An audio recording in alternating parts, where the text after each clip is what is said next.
بسم الله الرحمن الرحيم اقتربت الساعة وانشق القمر وإن يروا آية يورزوا ويقولوا سحر مستمر وكذبوا واتبعوا أهواءهم وكل أمر مستقر.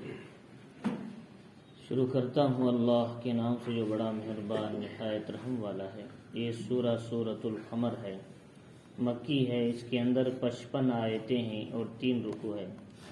اللہ رب العزت نے اس سورہ کا نام سورۃ القمر دیا.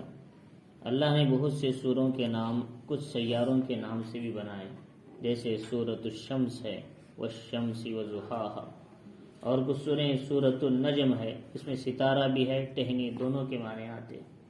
اور ایک سورہ ہے سورۃ القمر، چاند کے بارے میں، چاند کے تعلق سے اس سورے کا نام دیا. تو اللہ رب العزت نے اس سورے کو نازل کرنے کا مقصد یہ ہے 2 باتوں کو سمجھانا ہے. ایک قیامت آنے والی ہے، اور دوسرا یہ کہ نبی پاک علیہ الصلاۃ والسلام کا ایک معجزہ یعنی چاند کا ٹوٹنا، یہ اس بات کا ثبوت دیتا ہے کہ آئندہ قیامت واقع ہونے میں کوئی دور نہیں ہے، اس کا قریب ہونا ہے. ایک تو قیامت واقع ہوگی، دوسرا دور نہیں قریب ہے، اور تیسرا یہ کہ کیا ہے لوگوں کے لیے نصیحت ہے. تو اللہ رب العزت نے اس میں اس سورے کا نام سورۃ القمر دیا اور فرمایا کہ اقتربت الساعۃ وانشق القمر، قیامت قریب ہے اور چاند پھٹ گیا. اللہ رب العزت نے اس میں چاند کے شق ہونے کا ذکر فرما رہے ہیں اور قیامت کے قریب ہونے کا ذکر فرما رہے ہیں. کہ ایسے تو کفار مکہ نے حضور صلی اللہ علیہ وسلم سے ہر دن کوئی نہ کوئی مطالبہ کرتے تھے، تم نبی ہو تو معجزہ دکھاؤ وغیرہ وغیرہ. تو یہ بعض لوگوں کا کہنا ہے کہ حضور صلی اللہ علیہ وسلم سے انہوں نے مطالبہ کیا کہ فوراً چاند آپ نے انگلی دکھائی اور چاند پھٹ گیا.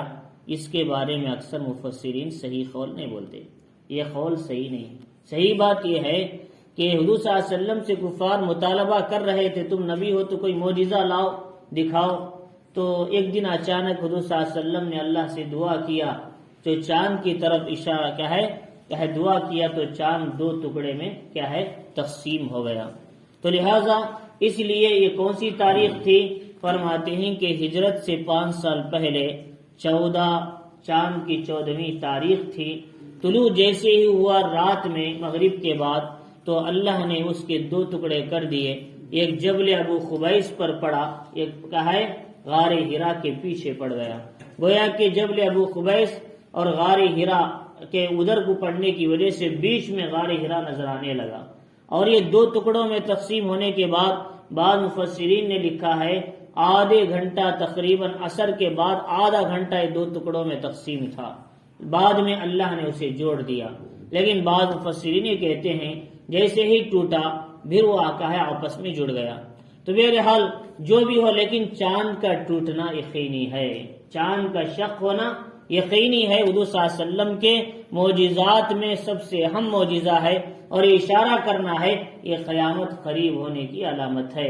اس لیے کہ سیاروں کا، کائنات کی چیزوں کا ٹوٹنا قیامت کے افق کے وقت میں ہی ہو سکتا ہے. ان میں پہلی چیز چاند کا ٹوٹنا حضور کے زمانے میں یہ قیامت کے قریب ہونے کی علامت ہے. یعنی اب یہاں سے کائنات ٹوٹنے والی ہے، فنا ہونے والی ہے، اسے کوئی بقا نہیں. اور یہ کائنات جب چاند ٹوٹ سکتا ہے تو کائنات کی تمام چیزیں بھی فنا ہو سکتی ہیں. لہذا امت کو اس میں سبق دیا گیا قیامت کے آنے پر یقین کیا کرو، یہ سمجھانا ہے. تو اللہ رب العزت نے تو حضور صلی اللہ علیہ وسلم نے جب یہ چاند کو انہوں نے 2 ٹکڑے دیکھا، کچھ لوگ تھے تو اس وقت انہوں نے کہا کہ محمد نے ہم پر جادو کر دیا ہے. میسمرزم کے ذریعے سے وہ کہہ رہے ہیں کہ 2 ٹکڑے کر کے دکھا رہے ہیں چاند، حالانکہ 2 ٹکڑے نہیں ہوا. یہ ان کا خیال کفار و مشرکین کا. انہوں نے کہا جادو تو ان کا عرب تک چل سکتا ہے لیکن دیگر ممالک والے، دیگر علاقوں والوں پر تو نہیں چلتا. کوئی مسافرین سیاح آئیں گے، ان سے پوچھیں گے کہ چاند کا 2 ٹکڑے ہوئے یا نہیں. جب ان لوگوں نے انتظار کیا تو کچھ قافلے آئے باہر سے، انہوں نے بھی کہا کہ ہم نے چاند کو 2 ٹکڑے ہوتے دیکھا ہے. تو جب بھی انہوں نے کہا یہ تو جادو ہے، ہم اسے ماننے کے لیے تیار نہیں. تو یہ ایک عادت وہ ہوتی ہے ختم اللہ علی قلوبہم وعلی سمعہم وعلی ابصارہم غشاوہ. اللہ ان کے کانوں پر، ان کے دلوں پر، ان کے آنکھوں پر پردہ ڈال دیا تھا، لہٰذا وہ ہدایت کی طرف آنا نہیں چاہتے تھے۔ ہمارے ہندوستان میں کیا ہے، بہت سے ایسے راجہ ہندوستان کے گزرے ہیں، ان میں ایک ملبار نام کا ایک راجہ بھی گزرا ہے ملبار ایریے میں، ورنہ اس نے یہ چاند کے 2 ٹکڑے ہوتے دیکھا ہے۔ اور جب وہ بہت پرانے زمانے کی بات، تو ابھی ہندوستان میں اسلام نہیں آیا تھا۔ ہندوستان میں اسلام تو محمد ابن قاسم کے زمانے میں آیا، جس نے طائف سے نکل کر حجاج ابن یوسف کے کیا ہے بھتیجا تھا۔ تو انہوں نے یہاں ہندوستان کو سب سے پہلے راجہ داہر کے مقابلہ کر کے سندھ کے علاقے کو فتح کیا، اس کے بعد اسلام ہندوستان میں سندھ کے ذریعے سے داخل ہوا تھا۔ تو لہٰذا یہ کب ہے، محمود غزنوی کے ہندوستان میں 900 کے آنے سے پہلے کا واقعہ ہے۔ تو فرماتے ہیں کہ انہوں نے دیکھا کہ چاند 2 ٹکڑے ہوا ہے، اس نے بھی لوگوں کے سامنے بیان کیا۔ جب اسلام آیا تو اس نے کہا میں اس کو صحیح مانتا ہوں اور اسلام بھی لاتا ہوں۔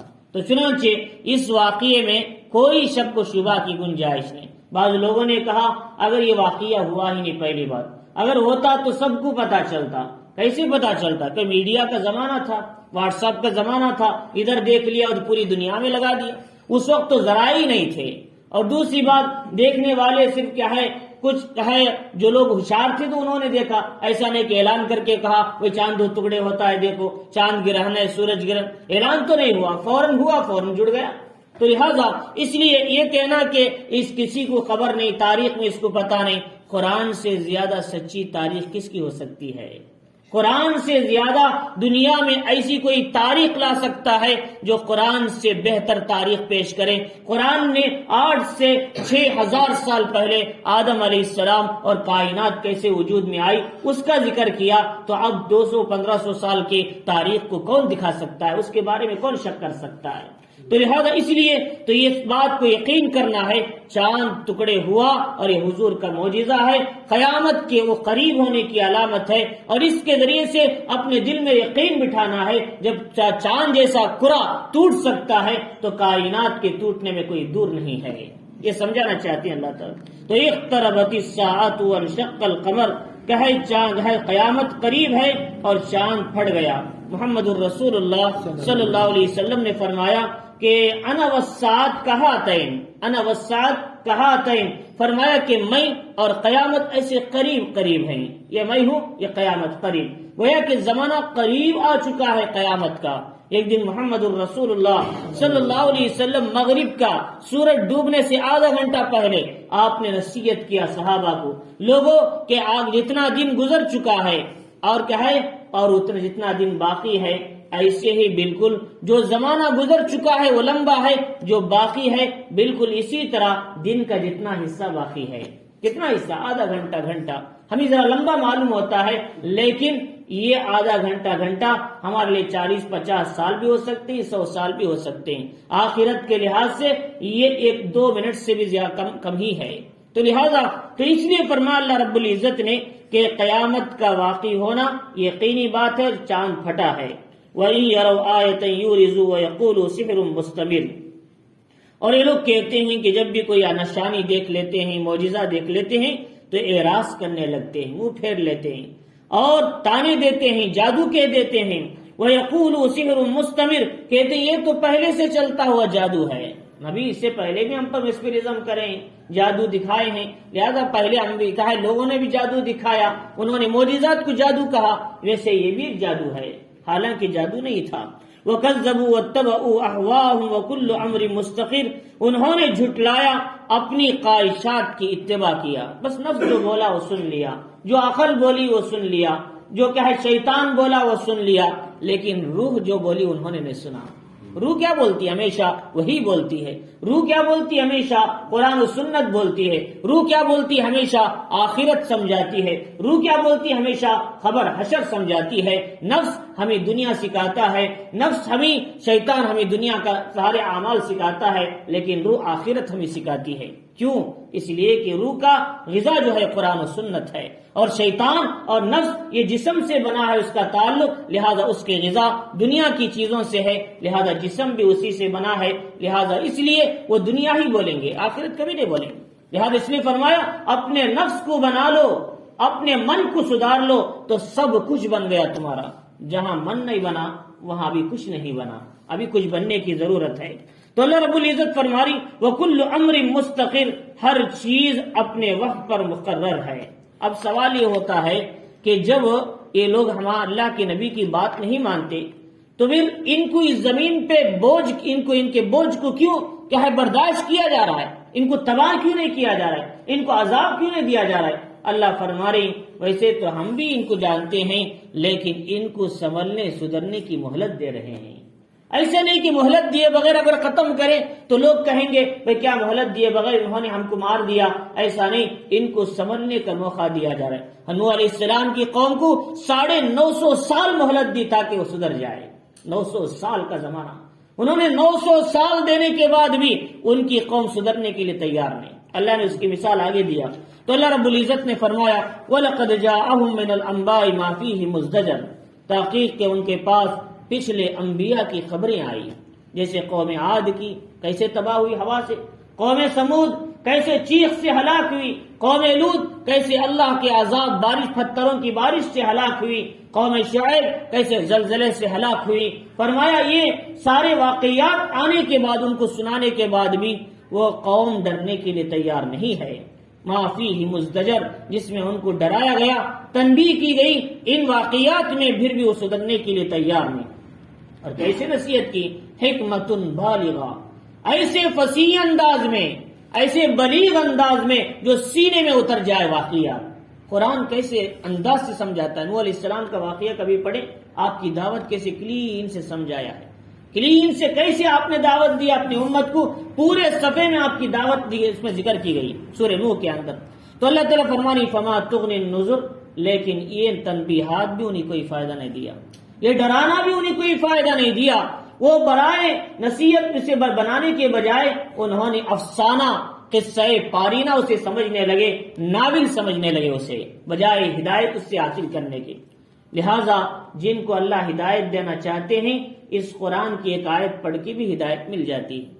حضرت فضیل ابن عیاض رحمۃ اللہ علیہ بڑے ڈاکو تھے، ایک دن کہے گئے تو آپ ڈکیٹی ڈالنے کے لیے اندر سے ایک بچہ یہ قرآن پڑھ رہا تھا، بچہ یا بچی، الم یان للذین آمنوا ان تخشع قلوبہم لذکر اللہ، کیا ایمان والوں کے لیے بھی وقت نہیں آیا وہ اللہ کے ذکر سے ان کے دل ڈر جائیں، اللہ کے ذکر سے، اللہ کی یاد سے ان کا دل ڈر جائے۔ تمہارے سامنے قرآن پڑھا جا رہا ہے، تم ڈکیٹی کا کام کر رہے ہو، کیا تمہیں ابھی دل سدھارنے کا سنبھلنے کا موقع نہیں ہے؟ وہ عربی جانتے تھے فضیل ابن عیاض بھی، تو انہوں نے فوراً توبہ کیا، اللہ کے سامنے وقت کے ولیوں میں سب سے ولی کامل بنے۔ اللہ نے ایک آیت نے ان کے دل کو سدھار دیا، الم یان للذین آمنوا ان تخشع قلوبہم لذکر اللہ۔ تو ورنہ اللہ رب العزت فرما رہی کہ ہدایت ملنے کے لیے چھوٹا جملہ ہی کافی ہے۔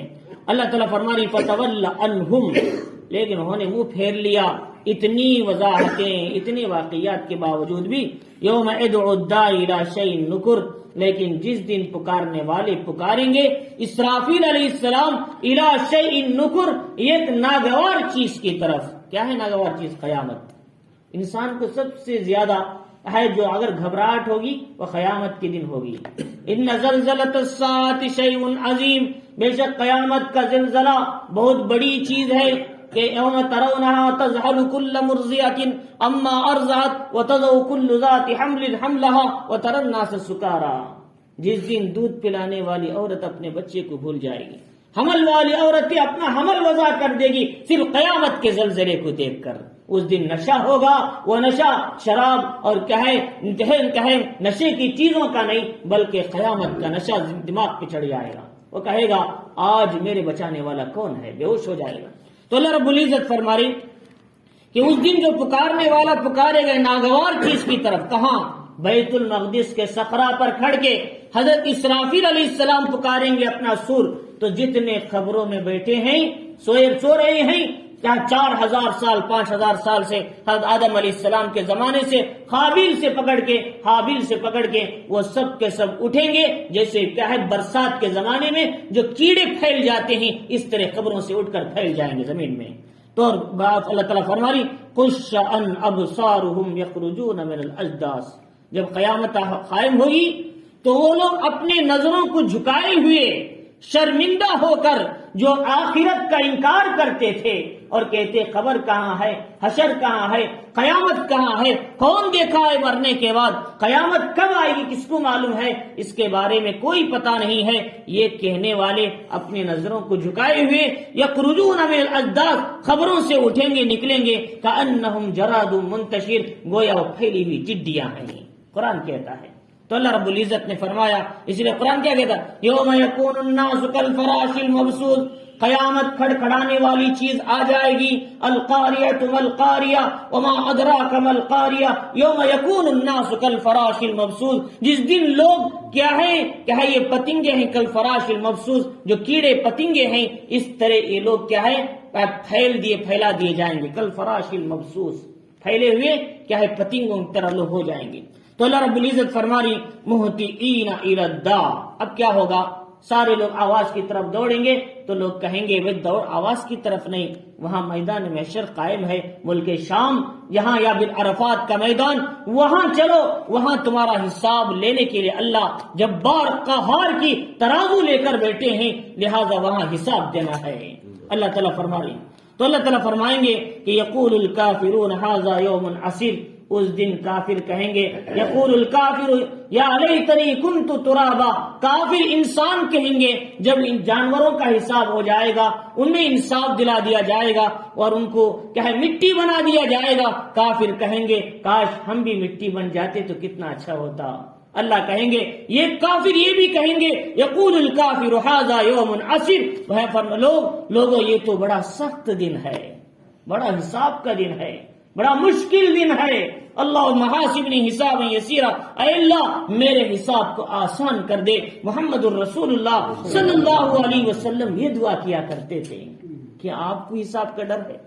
آپ امام الانبیاء ہیں، اللہ نے آپ کو اس مقام تک پہنچایا جہاں تک کسی نبی کو پہنچنے کا موقع نہیں تھا، معراج تک موقع، کسی نبی کو معراج آسمانوں کی جسمانی نہیں ہوئی، ہاں خواب میں کسی کو جنت و جہنم کا کیا ہے ان کا نظارہ کیا جا سکتا ہو، لیکن جسمانی معراج اگر ہوئی وہ صرف محمد الرسول اللہ صلی اللہ علیہ وسلم کو اللہ نے فضیلت دی تھی۔ آپ کے گناہوں کے بارے میں قرآن نے کہا کہ انا فتحنا لک فتحا مبینا، نبی ہم نے آپ کو کھلی فتح کی، لیغفر لک اللہ ما تقدم من ذنبک وما تاخر، تاکہ ہم تمہارے اگلے اور پچھلے تمام گناہوں کو، تمام کوتاہیوں کو معاف کر دے، گناہ نہیں کوتاہیوں کو۔ جب اللہ کوتاہیوں کو تک معاف کر دیا، پھر بھی نبی آخرت کے دن سے ڈرا کرتے تھے، اے اللہ میرے حساب کو آسان کر دے۔ تو لہٰذا اس لیے ہمیں کتنا ڈرنا چاہیے۔ تو اللہ رب العزت نے اس کے اندر بتایا کہ اس دن کافر کہیں گے بڑا سخت دن ہے۔ بہرحال قیامت کی بات آئی تو قیامت کا مقدمہ اللہ نے ہمارے سامنے رکھا۔ اب اس کے بعد اللہ نے پچھلی قوموں میں 4 انبیاء کا ذکر فرمایا، حضرت نوح، حضرت ہود، حضرت صالح، حضرت لوط۔ فرمایا 4 انبیاء کے جو پہلے واقعات قوموں کے، یہ انسانوں کے لیے بڑی عبرت کے واقعات ہیں۔ ان میں پہلی چیز فرمایا کذبت قبلہم قوم نوح، فرمایا نوح علیہ السلام کی قوم نے بھی ان سے پہلے، یعنی ان مشرکین سے پہلے، اللہ کے نبی علیہ السلام سے پہلے انہوں نے بھی جھٹلایا تھا اپنے پیغمبر کو۔ فکذبوا عبدنا، انہوں نے ہمارے بندے نوح علیہ السلام کو جھٹلایا۔ وقالوا مجنون وازدجر، انہوں نے کہا یہ تو دیوانے ہیں، خالی قیامت کا ذکر کرتے ہیں، حشر کا ذکر کرتے ہیں اور مرنے کے بعد زندگی کا ذکر کرتے ہیں، اور ان کو ڈرانے دھمکانے لگے۔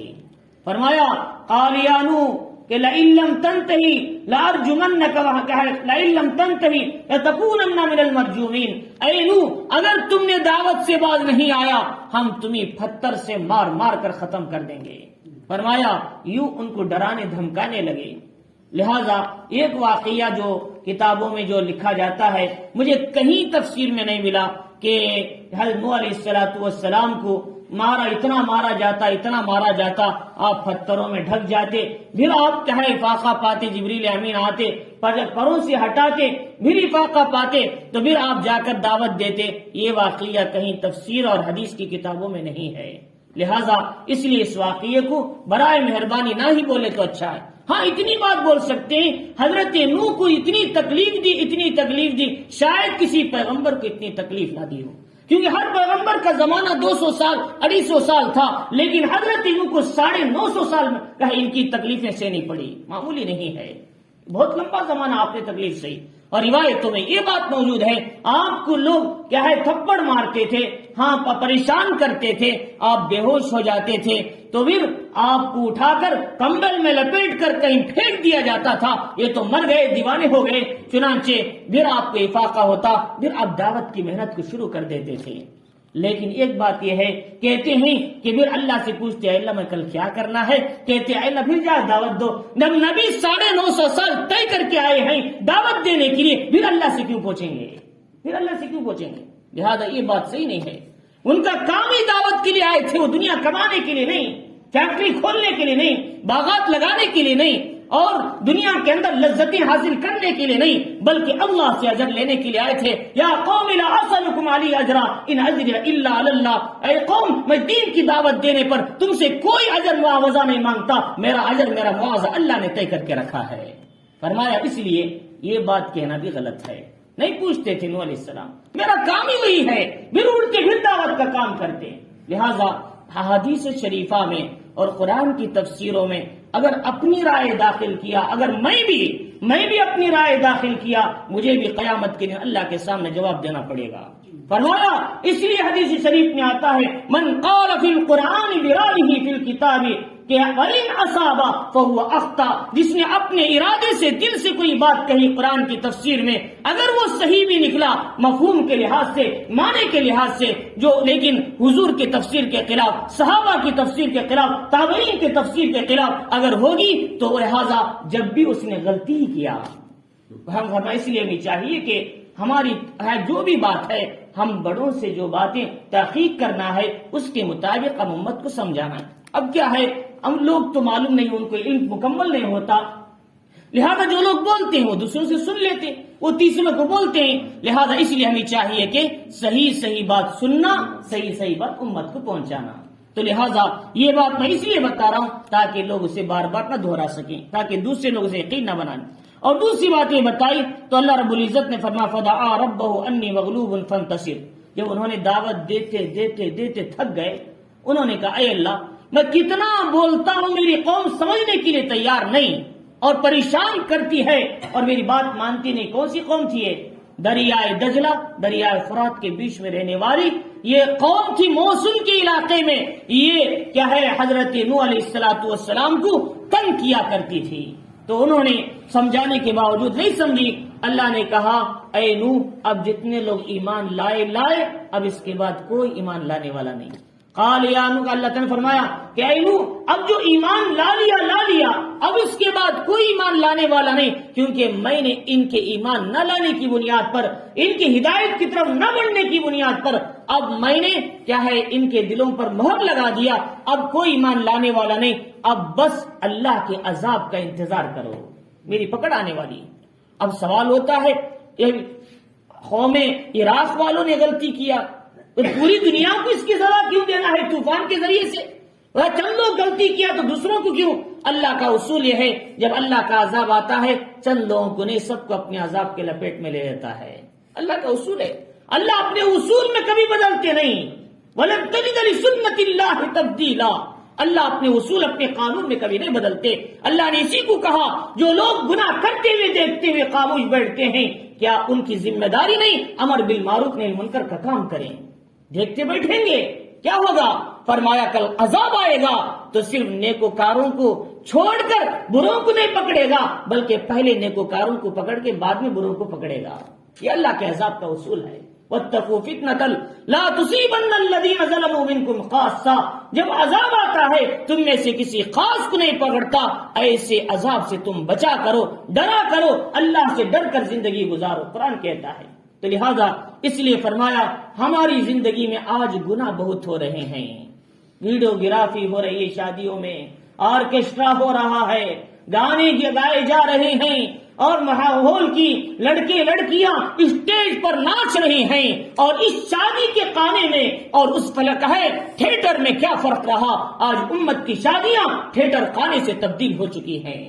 فرمایا اس لیے لیکن بڑے دیکھ کے مزے لیتے ہیں، بڑے دیکھ کے مزے لے رہی اور یہ کہہ رہی کہ کتنا اچھا ناچتی ہے بچی ہماری.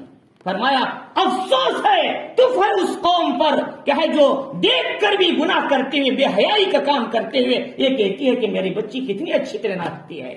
فرمایا لوگوں چاہیے تو یہ تھا کہ ہم انہیں نصیحت کرتے, انہیں سمجھاتے, انہیں قریب بلاتے, بیٹا یہ کام حیا کا نہیں, یہ کام شرم کا نہیں, یہ کام زندگی کے اصولوں کا نہیں, یہ کام قرآن و سنت کا نہیں, یہ کام صحابہ تابعین تبع تابعین اولیاء اللہ کا نہیں, بلکہ یہ کام یہ شیطان اور نفس کے تقاضوں کا کام ہے. فرمایا آج اتنے گناہ کر رہے ہیں قوم, اگر اللہ کی نبی کی دعا نہ ہوتی, اللہ کی نبی کی دعا نہ ہوتی, اے اللہ میری امت کو عمومی عذاب میں قوم عاد کو ہلاک کیا, قوم سمود کو ہلاک کیا, قوم شعیب کو ہلاک کیا, قوم لوط کو ہلاک کیا, ویسی میری امت کو عمومی عذاب میں ہلاک نہ فرما. اگر نبی کی دعا نہ ہوتی یہ قوم کبھی تباہ ہو چکی ہوتی. فرمایا اللہ نے نبی کی دعاؤں کی برکت میں چھوٹے چھوٹے عذابوں سے ہم کو مسئلہ ختم کر رہے ہیں. کبھی سیلاب سے, کبھی زلزلوں سے, کبھی کرونا سے, کبھی بیماریوں سے, کبھی وباؤں سے, لہذا عمومی عذاب نہیں بھیج رہے ہیں. تو اللہ رب العزت فرماری کہ انہوں نے تنگ آ کر جب یہ مسئلہ آیا تو اللہ رب العزت نے جب گناہ پوری قوم کو عذاب کیوں مل رہا ہے تو اللہ رب العزت کا اصول یہ سب کو آتا ہے, جب پکڑ ہوتی ہے جو نہیں بولتے ان کو بھی آتا ہے, جو دیکھ کر خاموش ہوتی ان کو بھی پکڑ لیتا ہے, اور کیا جو گناہ کرتے ہیں ان کو بھی اپنے قبضے میں لے لیتا ہے. لہذا ہاں اتنی بات ہے چھوٹے بچے معصوم ہیں, اللہ نے ان کو سزا نہیں دیا, اس لیے کہ چھوٹے بچے جتنے بھی تھے اللہ نے 40 سال پہلے اولاد کے سلسلے کو منقطع کر دیا. اب کوئی اولاد نہیں ہو رہی ہے تاکہ چھوٹے بچوں پر ظلم نہ ہو جائے, لیکن بڑوں کو تو ہونا ہی ہے. تو اللہ رب العزت فرما رہی ہے کذبت قبلہم قوم نوح, اللہ نے فرمایا جب یہ عذاب ہمارا آیا ہم نے بدلہ لینا چاہا قوم سے جو نوح علیہ السلام کو تکلیف پہنچائی, ففتحنا علیہم ابواب السماء بماء منہمر, فرمایا کہ اب ہم نے مسلسل موسلادھار بارش کے پانی کو یعنی بارش کو ہم نے آسمان کے دہانوں سے کھول دیا. ہم نے موسلادھار بارش کو سے ذریعے سے آسمان کے دہانے کھول دیے. اب جہاں دیکھو بادل ہی بادل, جہاں دیکھو پانی ہی پانی, مسلسل کیا ہے کئی دنوں تک بارش ہوتی رہی, اور حضرت نوح کی کشتی تقریباً 6 مہینے تک پانی میں تیرتی رہی.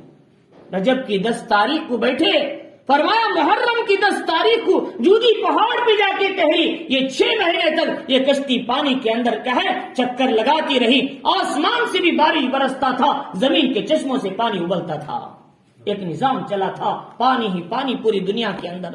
اللہ رب العزت فرماری کہ اس طریقے سے ہم نے پانی کے دہانوں کو کھول دیا. کیوں؟ اس لیے کہ پانی بھی اللہ کے حکم کا محتاج ہے, اللہ کے حکم کے تابع اللہ جو کہتی ہیں وہ کر دیتے ہیں. وفجرنا الارض عیونا, ایک تو آسمان سے پانی اتر رہا ہے اور زمین کے چشموں کو نکال دیا, بوڑیوں سے پانی, دریاؤں سے پانی, تالابوں سے پانی, اور کہے نہروں سے پانی, جہاں دیکھو پانی ہی پانی سیلاب کی شکل میں. اللہ رب العزت نے فالتقى الماء على امر قد قدر, یہ سارا پانی اس حکم پہ جمع ہو گیا جس حکم کو اللہ نے طے کر دیا تھا. فالتقى الماء على امر قد قدر, جو حکم اللہ نے دیا تھا اس حکم کو پورا کرنے کے لیے یہ سارا پانی آ کر زمین میں کھڑ گیا. اللہ رب العزت فرما رہی اب اتنا پانی, اب اس کے بعد اب نوح علیہ السلام کو تو ایمان والوں کو بچا لیا, ان کو حکم دیا تم کشتی بناؤ, اور دیکھو کشتی بنانے کو بھی 1 سال لگا, جلدی نہیں. ایسا نہیں کہ بھئی ادھر کل اعلان ہوا صبح کل کا ہے پرسوں عذاب آ گیا, ایسا نہیں. اللہ نے اس میں بھی مہلت دیا. ابھی دیکھو نوح علیہ السلام کشتی بنا رہے, لوگ مذاق اڑا رہے, کیا نو کل تک دعوت دیتے تھے آج کارپینٹر کا کام شروع کر دیا, یوں دعوت کیا ہے ان کا مذاق کرنے لگے. نوح علیہ السلام نے کہا تم مذاق کرتے ہو, ایک دن تمہارا مذاق کیا جائے گا, تم کیوں ہوگا مسئلہ, آئندہ تم اللہ کے عذاب کو دیکھو گے. چنانچہ نوح علیہ السلام کی کشتی بن گئی, لوگوں نے مذاق اڑایا. اب وہاں ایک واقعہ ہے کہ کوئی لوگ آ کر اس میں غلاظت کرنے لگے. ایک دن کوئی آدمی گر گیا اور اس نے بھی جسم کو لگا لیا, خارش سب ختم ہو گئی. یہ سب بیکار اسرائیلی روایات ہیں, ان کو یقین نہیں کرنا چاہیے, ایسا کوئی واقعہ نہیں ہوا. فرمایا اس کے بعد اللہ کا عذاب جو آنا تھا جب پانی سے نیچے سے ابلا اوپر سے بھی آنے لگا, تو اللہ رب العزت نے حکم دیا ایک ایک جوڑا جانوروں کو لے لو اور 70-80 آدمی آپ کے ایمان والوں کو لے لو. آپ کی بیٹیاں، آپ کے بہو، آپ کے بیٹے جو ایمان والے تھے وہ سب کے سب تھے. بقیہ نافرمان بیوی، نافرمان بیٹا، سب کے سب باہر تباہ ہو گئے اللہ تعالیٰ کے عذاب میں. تو اللہ رب العزت نے فرمایا دیکھو ہم اتنے بڑے طوفان میں معمولی کشتی کے ذریعے سے ہم اتنے ایمان والوں کو کیسے بچاتے ہیں. بلکہ بڑے بڑے درخت اکھاڑ دیے گئے، بڑے بڑے پہاڑ اس کے نیچے آ گئے. فرمایا لیکن یہ کشتی جو تختوں سے میخوں سے جڑی ہوئی ہم نے اس کو بطور اسباب کے رکھا، ورنہ تو ایسے سمندر میں ہزاروں کشتیاں پانی کے لوٹ میں چلی جاتی ہیں. لیکن نوح علیہ السلام کی اس کشتی کو 80 ایمان والوں کی حفاظت کے لیے ہم نے 6 مہینے اس سیلاب میں کیسے حفاظت کیا. یہ ہماری نگرانی میں ہو رہا تھا. اللہ تعالیٰ نے فرمایا کہ تجری بِآیُ حملناہ علی ذات الواح و دسر، ہم نے ان کو میخوں اور تختوں والی کشتی پر سوار کرایا سمندر میں. اس پانی میں سیلاب میں وہ کشتی کیا تھی؟ میخوں والی، تختوں والی. لہذا اللہ سمجھانا چاہ رہے ہیں، میں مفسرین کی بات بول رہا ہوں، اپنی بات نہیں بولتا. فرمایا مفسرین نے لکھا ہے اس آیت کی تفسیر میں، فرماتی اللہ یوں سمجھانا چاہ رہے ہیں کہ دیکھو اللہ بچانا چاہے ایک میخ جوڑ کر ایک تختے پہ بھی ایمان والوں کو بچا لیتا ہے. اللہ تعالیٰ سمجھانے یہ کشتی چنانچہ جب وہ مسلمانوں نے کیا ہے عراق اور اسی طریقے سے الجزائر کو فتح کیا، اس وقت میں ایک کشتی کو بھی لوگوں نے دیکھا جو جودی پہاڑ پر ایک لمبی کشتی وہاں آ کر لنگر انداز ہوئی تھی. چنانچہ برسوں چند 1880 میں غالباً کیا ہے یہ کشتی کے جب کیا ہے جو زمین کے جو کیا ہے تحقیق کرنے والے ہوتے ہیں، فرمایا انہوں نے جب تحقیق کیا تو یہ کشتی کے ٹکڑے اور اس کی لمبائی ان کو ملی تو پتا چلا یہ حضرت نوح علیہ السلام کی کشتی کے ٹکڑے تھے، اور اس کے اندر باقاعدہ میخ اور چکلا ملا. اور جو دیکھنے والا سائنسدان تھا اپنا جو مائکروسکوپ رکھ کے اس نے دیکھا، اس نے کہا قرآن کتنا سچا ہے. جب اس آیت کو پڑھا کہ آج سے 4000 سال پہلے ہونے والے واقعے کو کتنا اچھے انداز سے، صاف انداز سے سمجھا رہا ہے، کلام کتنا سچا ہے، تاریخ میں کتنا بہتر ہے، اس نے ایمان قبول کر لیا. فرمایا یہ کلام کیا ہے انسانوں کی ہدایت کا ذریعہ ہے. تجری بِآیُنِنَا جَزَاءً لِمَنْ كَانَ كُفِرَ. اور یہ کشتی کیسے چل رہی تھی؟ ہماری نگرانی میں چل رہی تھی، ہماری سپرویژن میں چل رہی تھی. جزاء لمن کان کفر. فرمایا یہ بدلہ ہے ان لوگوں کا جو ہمارے پیغمبر کو جھٹلایا تھا. یہ بدلہ ہے ان لوگوں کا، اس شخص کی طرف سے جسے جھٹلایا گیا، اسے تکلیف دی گئی، جسے پریشان کیا گیا. چنانچہ نوح علیہ السلام کو 60 سال میں آپ کو نبوت ملی، اور اس کے بعد 950 سال آپ نے دعوت کا کام کیا. اس کے بعد کیا ہے آپ 40 سال میں نبوت ملی، اس کے بعد 60 سال زندہ رہے، بیچ میں 950 سال. اس اعتبار سے آپ کو 1050 سال کی عمر تھی. بعض لوگ کہتے ہیں نوح علیہ السلام 950 سال دنیا میں رہے، اس کے بعد چلے گئے. یہ غلط بات ہے. صحیح بات یہ ہے آپ کی دعوت کا زمانہ ہی صرف 950 سال کا تھا. اس کے بعد آپ 60 سال دنیا میں رہے، اس کے بعد وفات پا گئے.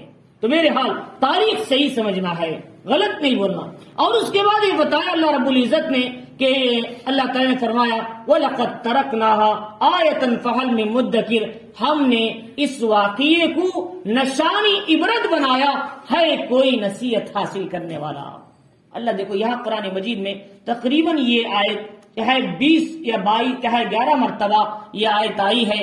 اللہ ہر بات پر سمجھا رہی. ہم نے قرآن کو سمجھنے کے لیے آسان کر دیا. ہے کوئی پڑھنے والا، ہے کوئی یاد کرنے والا، ہے کوئی سمجھنے والا. تینوں معنی آتے ہیں اس کے اندر. مدکر کے معنی نصیحت کے بھی، یاد کرنے کے بھی، اور کیا ہے سمجھنے کے، تینوں معنی اس کے اندر آ سکتے ہیں. اور مفسرین نے الگ الگ معنی کیے اس کے اندر. تو لہذا اللہ رب العزت نے فرمایا آج بھی بعض لوگ کہتے ہیں کہ لیکن تفسیری بات نہیں، آج جو سمندر کے جو پانی ہے جو کھڑا ہوا ہے مختلف علاقوں میں، زمین کے حصوں میں، یہ حضرت نوح کے طوفان کا کچھ اثر باقی ہے جو دریا کی شکل میں موجود ہے.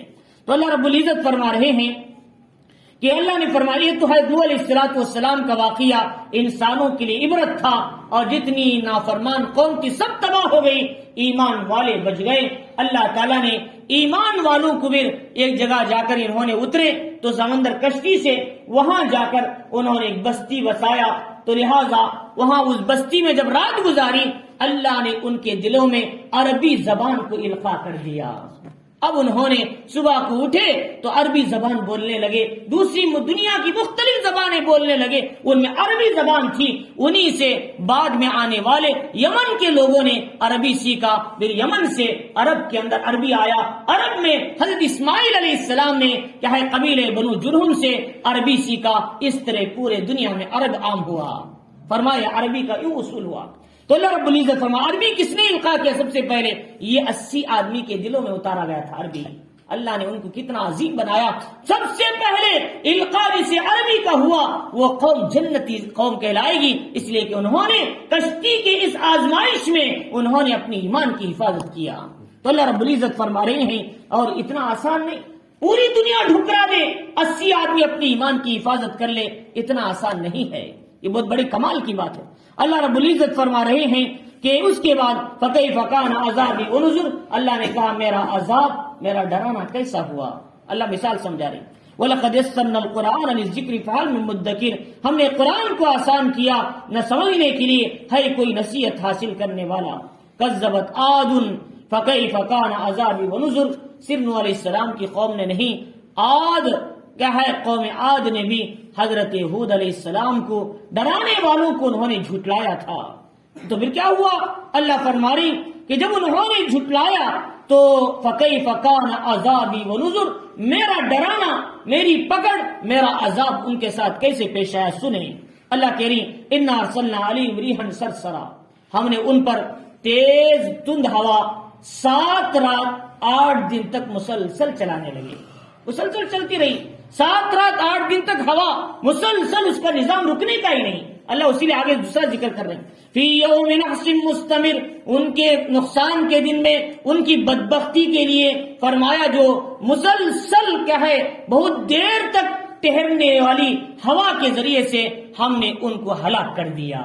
اللہ فرما رہی مستمر کے معنی زیادہ دیر تک رہنے والی، جب تک نافرمان قوم پوری تباہ نہیں ہو گئی اس وقت تک ہوا کے جھونکے نہیں رکے، وہ چلتے رہے برابر۔ تو چنانچہ اللہ رب العزت فرما رہی وہ تیز ہوا ایسی تھی پہاڑوں کے پتھروں کو گرا دیتی تھی، درختوں کو کاٹ لیتی تھی، انسان گھروں میں جاتے ان کو باہر کھینچ لیتی تھی، گھروں کے ٹاپوں کو تو اچھال لیتی تھی، پوری کائنات کا نظام اس وقت اس ماحول کو اس علاقے کو کیا ہے درہم برہم کر دیا تھا۔ ایسا عذاب اللہ نے ہوا کو بھیجا۔ دنیا میں 4 طاقتیں بڑی پاور ہیں، ذہن میں رکھنا، ایک ہوا، ایک پانی، ایک آگ، ایک مٹی۔ دنیا میں 4 طاقتیں سب سے بڑی ہیں، اللہ کے بعد، اللہ سے پہلے نہیں، اللہ کے بعد اللہ نے جن مخلوق کو پیدا کیا ان میں 4 مخلوقات بڑی پاورفل ہیں۔ ایک پانی جب آتا ہے دنیا کے کونے کونے چھوڑتا، منٹوں میں تباہ کر دیتا ہے۔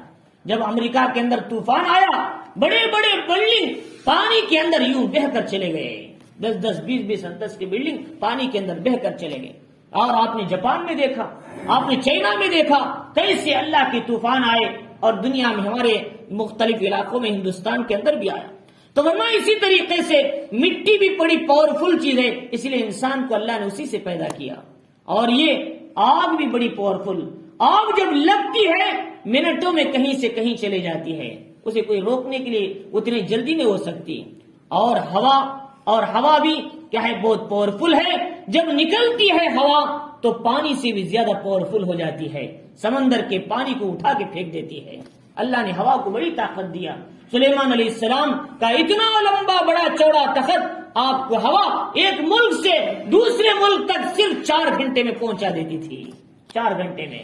فلائٹ بھی آج 3000 کلومیٹر طے کرنا ہے تو 5 گھنٹے لگاتی ہے، کیا ہے یہاں سے سعودی عرب جانا ہے جو کیا ہے 3000 کلومیٹر ہے، صرف 3000 سے 4000 کلومیٹر، سمندر کا 1000، یہاں بیچ کا 2500، گویا 4000 3500 کلومیٹر جو پلیٹ طے کرتی تھی اس تیزی کے ساتھ وہ 5 گھنٹے میں جاتی ہے، لیکن آپ کا تخت اس سے بھی جلدی ایک ملک طے کر لیتا تھا۔ اللہ نے ہوا میں ایسی پاور رکھا ہے۔ تو اللہ رب العزت فرما رہی کہ ہم نے ہوا کو ان پر بھیجا۔ اور دن نحوست کا کیسے ہو سکتا ہے؟ فرمایا جس دن یہ عذاب آیا تھا وہ بدھ کا دن تھا، 4 شنبے کا دن۔ لوگ کہتے ہیں کہ منگل کا دن بڑا نحوست کا دن، یا بات 4 شنبے کا دن، اور فرمایا 4 شنبے کا دن نحوست کا نہیں ہے، نہ منگل کا دن نحوست کا ہے، بلکہ جس قوم نے نافرمانی کی تھی وہ دن ان کے لیے کیا ہے، وہ ان کی بدعمالیاں خود ان کے لیے نحوست کا سبب بن گئی، ورنہ تو دن اپنی جگہ اچھا ہے، ان کی بدعمالیاں ان کی نحوست تھی۔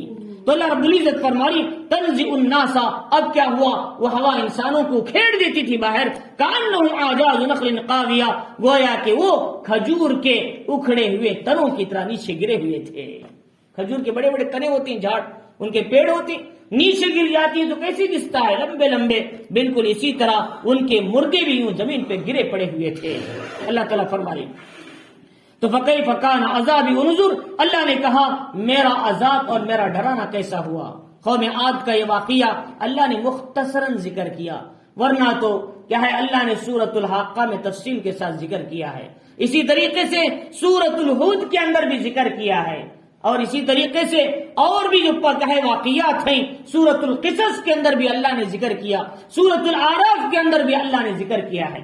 تو اللہ رب العزت نے فرمایا ہم نے قرآن کو آسان کر دیا ہے، کوئی اسے یاد کرنے والے اور پڑھنے والے، یاد کرنے والوں کے لیے ہم نے آسان کیا۔ کذبت ثمود بالنذر، سمود نے بھی جھٹلایا پیغمبر حضرت صالح علیہ السلام کو۔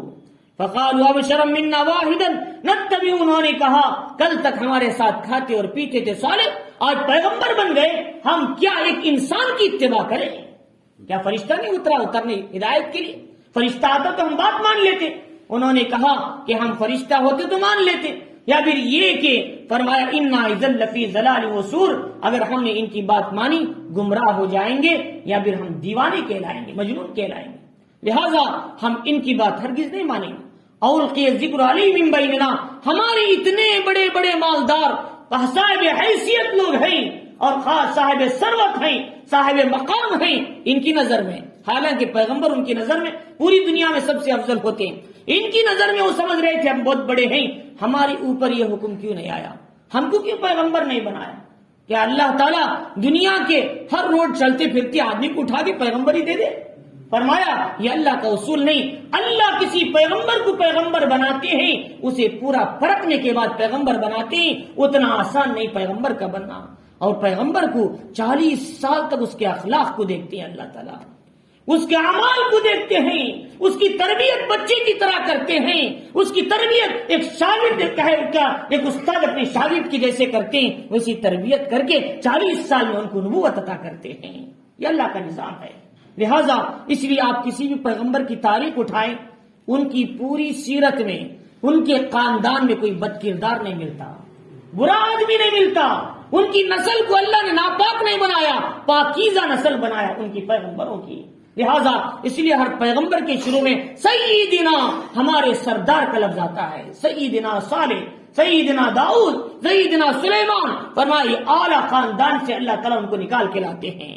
اللہ رب العزت فرمائی کہ انہوں نے کہا ہم میں سے کسی کو بنا لیتے، بل ہوا کذاب الاشر، انہوں نے کہا یہ تو بڑے جھوٹے اور تاشیقی بگاڑنے والے معلوم ہوتے ہیں۔ فرمایا سیعلمون غدا من الکذاب الاشر، معلوم ہوگا جب اللہ کا عذاب آئے گا کون جھوٹا ہے کون شیخی بگاڑنے والا ہے۔ اللہ سمجھا نہیں، کل اللہ کا عذاب آئے گا جب پتا چلے گا کس کو کیا ملنے والا ہے۔ انا مرسل الناقہ، انہوں نے کہا صالح علیہ السلام تم سچے ہو تو ایک اونٹنی نکال کر دکھاؤ پہاڑ میں سے، جو بھی حاملہ ہو پریگننٹ ہو ایسی اونٹنی نکال کر دکھاؤ۔ انہوں نے کہا اچھی بات ہے، اللہ سے دعا کرتا ہوں، معجزہ میرے ہاتھ میں نہیں، اللہ سے دعا کرتا ہوں۔ جادو انسان کے ہاتھ میں ہے، معجزہ انسان کے ہاتھ میں نہیں ہے، لہذا جادو اور معجزے میں ہی فرق ہے۔ اور کہے اولیاء اللہ کی کرامت بھی ان کے ہاتھ میں نہیں جب تک کہ اللہ کرامت کو نہ چلا دے۔ اولیاء کے ہاتھ میں کوئی خلاف عادت بات آتی ہے اس کو کرامت کہتے ہیں، انبیاء کے ہاتھ پر کوئی خلاف عادت بات ہوتی ہے جیسے چاند کے 2 ٹکڑے ہو جانا اور کہے پہاڑ سے اونٹنی کا نکلنا بغیر پیدا ہوئے، خلاف عادت بات ہے، لیکن یہ اللہ کے حکم سے ہے، ان کے جادو سے نہیں ہے۔ تو اللہ رب العزت فرمائی کہ ہم نے کیا ہے اونٹنی کو بھیجا، اور اونٹنی سرخ رنگ کی تھی یا ہرے رنگ کی تھی، اختلاف ہوا، ہمیں رنگ دیکھ کے کیا کرنا ہے، ہم کو اونٹنی کو ماننا ہے، لہذا رنگ ہے تو کہ ہم رنگ کو دے بدلائیں گے۔ فتنۃ لہم فارتقبہم فاصطبر، اور فرمایا اللہ نے یہ اونٹنی ان کے لیے آزمائش ہے، اللہ تعالیٰ یوں بھی کبھی آزماتے ہیں، لہذا انسان اللہ کی ہر نعمت کو نہیں جھٹلانا، بعض نعمت کو جھٹلانا انسان کے لیے بہت بڑی سزا ملتی ہے، اس لیے اللہ کی نعمتوں کو کم سے کم اگر نہیں مانے، اگر کہے اس کی قدر نہیں کیا، خاموش تو ہو جاؤ، اس نعمت کی ناقدری انسان کو بہت جو ہے مصیبت میں ڈال دیتی ہے۔ تو لہذا اللہ نے ان کو معجزہ دیا تھا، بجائے اس کو قبول کرنے کے، اس کی قدر کرنے کے، انہوں نے یہ کیا کہ اللہ نے انہوں نے اس کو مار دیا، اللہ نے اپنے عذاب کو ان پر نازل فرما دیا۔ فرماتے ہیں فتنۃ اللہ، ان کے لیے آزمائش تھی، فرتقبہم واصطبر، نبی تم انتظار کرو اور صبر کرو۔ تو چنانچہ ان کو کہا گیا، چنانچہ اونٹنی آئی، اب اسے پانی کا مسئلہ تھا، کھانے کا مسئلہ تھا، چنانچہ پانی پینے کے لیے یہ کنواں تھا، سارے کہے قومیں سمود اس سے پانی لیا کرتی تھی، لہذا کہا گیا ایک دن تم پانی لو، ایک دن اونٹنی پانی پیے گی۔ جس دن اونٹنی پانی پیے گی تم وہاں نہیں جانا، اسے تنگ نہیں کرنا۔ انہوں نے سوچا یہ معمولی اونٹنی ہے جو جیسے پہاڑوں سے نکل کر آ گئی، کوئی بھی اونٹنی، حالانکہ اللہ کا معجزہ تھا۔ تو انہوں نے نبئہم ان الماء قسمۃ بینہم، اللہ نے کہا ان کو بتا دیا تمہارے درمیان اس کی کہے پانی تقسیم ہے، ہر آدمی کے باری حاضر ہے، اس کے حساب سے ہی آدمی پانی لینا چاہیے۔ تو انہوں نے کہا یہ کیسی مصیبت ہے، روزانہ ہم پانی پی لینے کے لیے اونٹنی کا انتظار کریں، لہذا ایسا نہیں ہو سکتا۔ رات میں قیدار نام کا ایک آدمی اٹھا، بڑا نافرمان تھا، اللہ نے اس کی زندگی میں نافرمانی لکھی تھی، چنانچہ اس نے گیا کہ اونٹنی کے دونوں پیر کاٹ دیا، چنانچہ اونٹنی مر گئی۔ بعض روایتوں میں آتا ہے اونٹنی نکلنے کے بعد اس نے بچہ بھی جنا تھا، اور جب وہ بچہ اونٹنی کی اس کی ماں کو مارتے دیکھا، چلاتے ہوئے غار کے اندر گیا، چنانچہ وہیں سے غائب ہو گیا۔ اب اللہ رب العزت کو جوش آ گیا، میرے معجزے کے ساتھ مذاق کرتے ہو، فدمدم علیہم ربہم بذنبہم فسواہا، اللہ کا خیر ان پر اتر پڑا۔ تو اللہ رب العزت نے کیا کیا، فنادوا صاحبہم فتعاطى فعقر، انہوں نے ساتھی کو بلایا، وہ کیا ہے آگے بڑھا، ان کو ختم کر دیا، اس اونٹنی کو ذبح کر دیا۔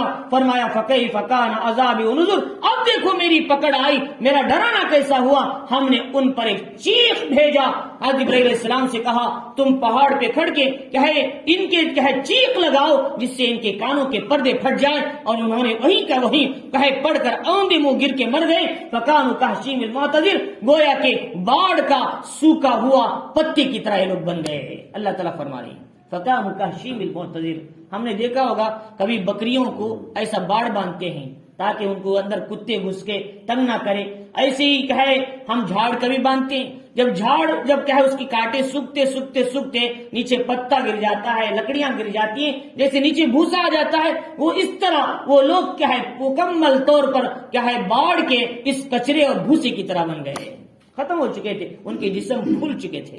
اللہ رب العزت نے ان کے پورے جسم کو سزا دے دیا۔ اللہ رب العزت فرما رہی کہ وَلَقَدْ يَسَّرْنَا الْقُرْآنَ لِلذِّكْرِ فَهَلْ مِن مُدَّكِرٍ، دیکھا کہ ہے کوئی نصیحت حاصل کرنے والے، ہم نے قرآن کو آسان کر دیا، نصیحت حاصل کرنے کے لیے ہے کوئی نصیحت حاصل کریں۔ اللہ رب العزت نے بل بتایا قوم لوط کا واقعہ، انہوں نے بھی ایسا ہی کیا۔ قوم لوط نے کیا ہے بجائے عورتوں کے مردوں سے اپنے خواہشات پورا کیا کرتے تھے۔ آج دنیا میں بہت چل رہا ہے، یورپ کے اندر، اللہ کی پناہ ہندوستان میں بھی ایک دن آواز اٹھی اور کورٹ اسے بل پاس کرنے والا تھا، ہمارے مسلم پرسن اللہ آگے بڑھی، ہم کبھی اس کی اجازت نہیں دیتے، اور لہذا اس سے لڑا گیا، چنانچہ اللہ نے اس کو ختم کر دیا۔ ہم جس پرستی کا نظام آج یورپ میں بہت چل رہا ہے، عورتیں عورتوں سے، مرد مردوں سے، عورتیں عورتوں سے کام کریں، تو فرمایا اس کو سوق کہتے ہیں، مرد مرد سے کام کریں، فرمایا اسے کہتے ہیں کیا ہے غلام بازی۔ لہذا اللہ نے یہ دونوں مصیبت سے ہندوستان کو بچا لیا، ورنہ کیا حال ہوتا امت کا۔ تو لہذا تو یہ قوم کے اندر اللہ نے یہ عذاب ڈالا، اور یہ بھی شیطان کی کرتوت کی وجہ سے ان کے اندر آئی تھی کہ صفت۔ چنانچہ ایک دن ایسا ہوا کہ اللہ رب العزت کے کیا ہے لوط علیہ السلام کے پاس فرشتے آئے ملاقات کرنے کے لیے، خوبصورت تھے، نوجوان تھے، انہوں نے ایک دم ان کو پتا چلا کہ ایک لوط علیہ السلام کے گھر میں خوبصورت نوجوان آئے ہیں، چلو ان سے اپنی خواہش پوری کریں۔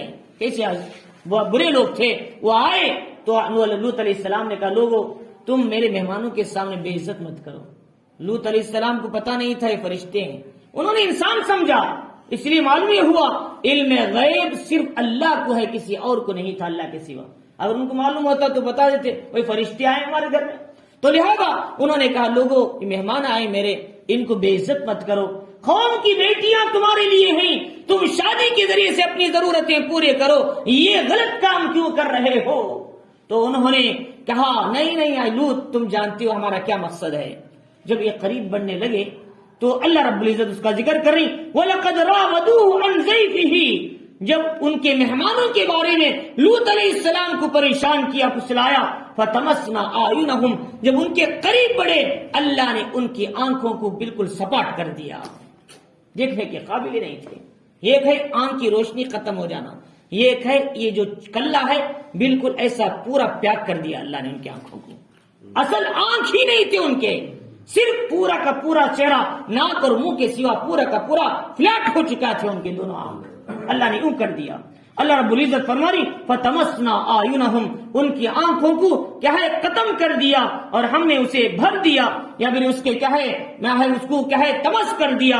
فرمایا فَذُوقُوا عَذَابِي وَنُذُرِ، اور دیکھو میرا عذاب، میرا ڈرانا کیسا ہوا۔ لوط علیہ السلام سے کہا کہ ان فرشتوں نے کہ دیکھو ڈرو نہیں، تم یہاں سے فوراً نکل جاؤ۔ آپ نے اپنی 2 بیٹیوں کو لے کر، کیا آپ کے ماننے والے پیچھے کوئی نہیں تھے، لہٰذا بعض روایتوں میں کچھ لوگ تھے، تو میرا ان کو لے کر آپ نکل گئے شہر کے باہر۔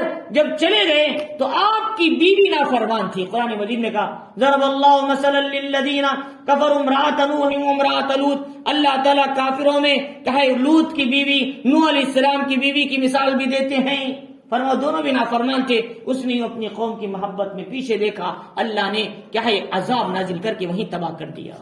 فرما روایتوں میں آتا ہے اللہ نے اسے پتھر بنا دیا، چنانچہ آج بھی اس کی شکل موجود ہے۔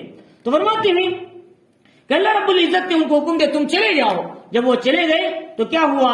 وَلَقَدْ صَبَّحَهُمْ بُكْرَةً عَذَابٌ مُسْتَقِرٌ، چنانچہ ان کو صبح سویرے ہی اللہ کا ایسا عذاب انہیں پکڑا کہ جو ہم کہے مستقر، جو اپنے وقت میں پکڑنے والا تھا، جو ٹہرنے والا تھا۔ چنانچہ حکم دیا کہ یہ پورے حصے کو اٹھا کر آسمان تک ایسے اوندھا پٹک دیا۔ آج بھی اس کا جو سمندر ہے انتہائی کڑوا پانی ہے، فرمایا ڈیڈ سی جسے کہتے ہیں، وہ بدترین قوم جس سمندر کے نیچے تہ میں کہے گڑی ہوئی ہے، اللہ نے اس کے پانی کو انتہائی زہریلا بنا دیا۔ میرے استاد کہتے تھے مولانا سیف الدین صاحب رشادی دامہ رحمہ اللہ، بڑے عالم دین تھے، بڑے علم تحقیق رکھنے میں، شاید سبیل الرشاد میں ایسا محقق عالم نہ آپ کے بعد کوئی ہو نہ ہو مجھے پتا نہیں ہے، لیکن آپ کا علم بڑا گہرا تھا۔ آپ سعودی عرب، دبئی اور کیا ہے ریاض، ان علاقوں میں بھی آپ علم حدیث اور علم تفسیر کا سبق دینے کے لیے جایا کرتے تھے۔ اللہ نے بڑا علم دیا تھا۔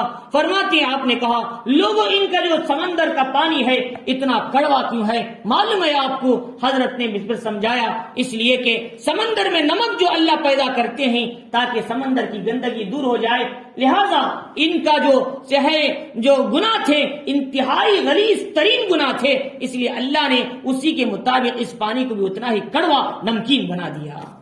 لہذا عام سمندروں سے بھی زیادہ ان کے پانی کا نمکینی ہے، کیونکہ ان کے گناہ کا اثر، ان کی گندگی عام گندگیوں سے زیادہ تھی۔ لہذا ہمارے سمندروں میں نمک کیوں بنتا ہے؟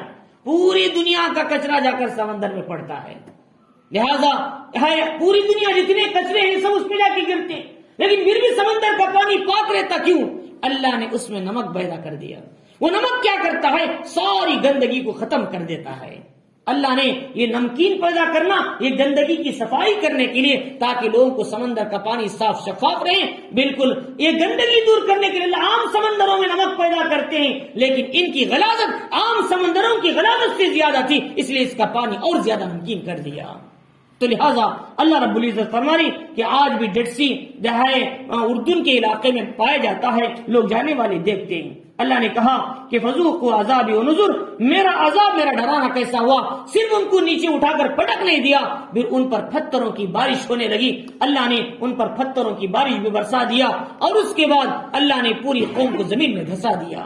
اللہ رب العزت فرما رہی یہ سارے واقعات 4 انبیاء کے، یہ اس لیے سمجھا رہی تاکہ عرب والے ان واقعات کو سن کر اپنی زندگی کی اصلاح کرنے کی کوشش کریں. یا قیامت تک آنے والی امت ان واقعات سے اپنی زندگی کو بنائیں اور عبرت حاصل کریں. یہ کوئی قصہ پارینہ نہیں، قصہ افسانہ نہیں، یہ واقعات گزرے ہوئے واقعات صحیح قرآن بتاتا ہے. امریکہ میں ایک مرتبہ سارے لوگوں کا یہ بحث ہوئی، بھائی ہم میں سے ہر کوئی آدمی کل کے دن آئے گا بیٹھ کر بات کرنے کے لیے اپنی سچی کتاب لے کر آئے گا، اپنی سچی کتاب لا کے پڑھے گا، اور وہ کتاب جو ڈائریکٹ آسمان سے اتری ہے وہ کتاب لا کر پڑھیں گے. یہود نے کہا، نصارہ نے کہا، مسلمانوں میں ایک عالم دین پاکستان کے وہ بھی وہاں تھے، بڑے اللہ والے تھے. تو لہذا سب نے جب جا کر بیٹھے، کرسچنز بھی ہیں، یہود بھی ہیں، مسلمان بھی ہیں، علماء دین ہمارے بھی ہیں، فرمایا انہوں نے کہا کہ اچھا آپ بتاؤ کہ میں شروع کریں کون؟ تو ان سے یہودیوں سے کہا تم شروع کرو. انہوں نے کہا سب سے پہلے تم شروع کرو. اب یہاں بیٹھنے والے انہوں نے سورہ فاتحہ پڑھی، اس کا ترجمہ کیا، سارے لوگوں کی آنکھوں سے آنسو جاری ہو گئے. اب فرمایا یہود بھی تھے اور نصارہ بھی تھے، اب فرمایا اب ان سے کہا گیا تم پڑھو کتاب. اب یہودیوں نے کیا ہے اپنی کتاب اٹھا لیا جو کیا ہے ٹرانسلیشن ہے جو ان کی زبان میں، لیکن عربی زبان میں نہیں تھی، ان کی اتری ہوئی زبان میں نہیں تھی. انجیل کیا ہے عبرانی زبان میں اور تورات سریانی زبان میں تھی. لہذا ان کے پاس جو کتاب ہے تلمود کے نام سے، وہ 800 سال کی انسانوں کے خیالات اور شہوات کا ملا ہوا مجموعہ ہے. وہ پڑھنے لگے تو فرمایا بھائی یہ کتاب نہیں، تمہاری آسمانی کتاب پڑھو، آسمان سے اتری ہوئی. انہوں نے کہا ہمارے پتا خدا کی قسم کھا کر انہوں نے کہا ہمارے پاس آسمان کی کوئی کتاب اب باقی نہیں ہے. اب ان نصارہ سے کہا تم پڑھو، انہوں نے بائبل کو اٹھایا، بھئی یہ نہیں تمہاری آسمانی زبان میں اترنے والی کتاب پڑھو. تو انہوں نے کہا خدا کی قسم ہمارے پاس بھی کوئی آسمانی کتاب اپنی زبان میں باقی نہیں. سب نے اعتراف کیا اگر دنیا میں آج کوئی آسمانی کتاب ہے وہ صرف مسلمان کے پاس ہے، وہ کلام اللہ ہے، قرآن مجید ہے. اللہ تعالیٰ اس سے انسانوں کو ہدایت کے راستے دکھاتے ہیں. اب بتاؤ دنیا کی ہر قوم اس کلام کو آسمانی ماننے کے لیے تیار ہو چکی، لیکن ہم کیوں اپنی زندگی میں سے کیوں نہیں لاتے؟ ہم اس کو کیوں نہیں پڑھتے؟ ہم اس کا مطالعہ کیوں نہیں کرتے؟ حالانکہ ایک مسلمان کی ذمہ داری ہے سال میں 2 قرآن ختم کرنا. ہم میں سے کون ختم کر رہے ہیں؟ ہاں جو گنے چنے لوگ ہیں، علماء ہیں، یہ جاننے والے ہیں، اہل علم ہیں، جو پابند شرع ہیں وہ تو کر رہے ہیں، لیکن عام لوگوں کا حال کیا ہے؟ فرمایا ہم کو چاہیے کہ روزانہ 2 پارہ ہی صحیح قرآن مجید کا پڑھ لیا کریں. اگر نہیں آتا ہے تو سیکھنے کی کوشش کریں.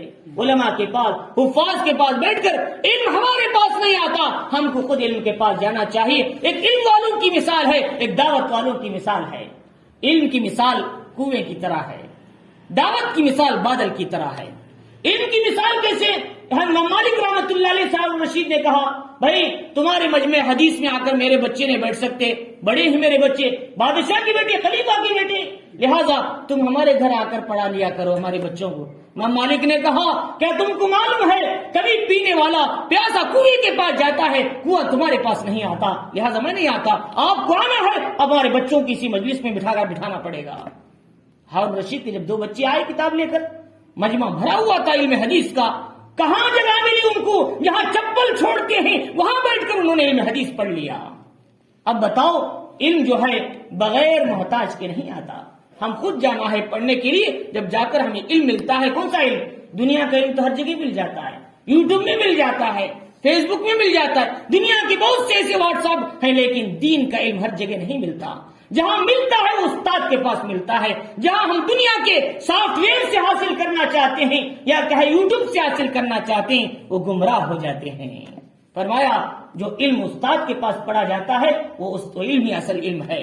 لہذا دنیا میں بہت سے لوگ گمراہ ہو گئے. کیوں؟ انہوں نے ڈائریکٹ کیا ہے سافٹ ویئر اور یوٹیوب کے ذریعے سے یا کمپیوٹر کے ذریعے سے، نیٹ کے ذریعے سے انہوں نے علم حاصل کیا. انہوں نے کسی استاد کے سامنے اپنے زانو تلمس طے نہیں کیا، اس لیے گمراہ ہو گئے. ان کی قرآن میں کتنی غلطیاں ہیں، ان کی تفسیروں میں کتنے صحابہ انبیاء پر اعتراضات آ گئے. کیوں؟ اس لیے کہ انہوں نے استاد کسی نہیں پڑھا. فرمایا ہم کو بھی چاہیے محتاج بن کے جانا چاہیے، لیکن دعوت و تبلیغ کی مثال اس سے ہٹ کر ہے. اب یہ نہیں سمجھنا بھئی خود پیاسے ہمارے پاس آئیں گے دین سمجھنے کے لیے. ان کی مثال بادل کی طرح ہے. بادل ایسا کہ جہاں شیر ہوتا ہے بادل خود جا کے پانی برستا ہے. ایسا نہیں کہ بھئی بادل کہیں بھئی میں جہاں ٹھہرا ہوں تم آ جاؤ، کہاں سے اٹھا کے لائیں گے اتنے بڑے شہر کو؟ فرمایا بادل کی ذمہ داری ہے تم جا کر برسو. ایسی ہی دعوت و تبلیغ کی محنت کی مثال کرنے والوں کی مثال ایسی ہے، بے طلب بندوں میں جا کر علم کی پیاس لگاؤ، انہیں دین سمجھاؤ. لہذا ہر چیز کو اس سے قیاس نہیں کرنا. علم سیکھنے کا الگ راستہ ہے، دعوت و تبلیغ کی محنت کا الگ اصول ہے. لہذا علم ہمیں حاصل کرنا ہے تو ہم جا کر استاد کے پاس، حافظ صاحب کے پاس بیٹھ کے ہمیں قرآن سیکھنے کی کوشش کرنا ہے. اللہ تعالی ہم سب کو ان باتوں کو سمجھنے، اس واقعہ اور کیا قرآن کی صورت سے عبرت حاصل کرنے کی توفیق عطا فرمائے.